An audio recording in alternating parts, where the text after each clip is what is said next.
செஞ்சாங்க என்னை விட இன்னும் நல்லா இருக்கிறாங்க. என்னோட பிறவியோட பயனை நான் அடைஞ்சிட்டேன் அப்படின்னா இதை விட என்ன வேணும்?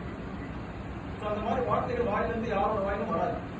நான் எதுக்காக பிறந்தேன், எனக்கு இந்த பூமியில என்ன வேலை, நான் என்ன செய்ய போறேன், நான் எப்படி இருக்க போறேன், எல்லாமே நான் பார்த்துட்டு அதே மாதிரி வாழ்ந்துட்டு இருக்கேன். இதை விட ஒரு மனிதனுக்கு வேற என்ன வேணும்? அவங்களுக்கும் பிரச்சனை வந்தாலும் அந்த பிரச்சனை அவ்வளவு தூரத்திலே சரியா போகும். எனக்காவது பக்கத்துல வந்து நான் சொல்றேன், அவங்களுக்கு ரொம்ப தூரத்திலே தெரியுது, அது அப்படியே போகும். ரொம்ப சுமூத்தா வாழ்ந்துருக்கேன் சார், இந்த மாதிரி ஒரு வாழ்க்கை வாழ்றதுதான் நான் பிறந்தேன் அப்படின்ற மாதிரி சந்தோஷமா சொல்றேன். அந்த மாதிரி ஒரு வாய்ப்பு தான் உங்களுக்கு இன்னைக்கு. ஒரு குருவோட முன்னோடியில உங்களுக்கு நீங்க செஞ்சுட்டீங்க, நாளைக்கு எப்படி செய்வீங்க? உங்களை யாரும் மோட்டிவேட் பண்ணுவோம்? உங்களுக்கு நீங்களே தான் மோட்டிவேட் பண்ணுவோம். இதை வந்து வீடியோவோ ரெக்கார்டா இருந்தாலும் 1,00,000 கேமரா வந்து உடனே தெரிஞ்சுக்கலாம்.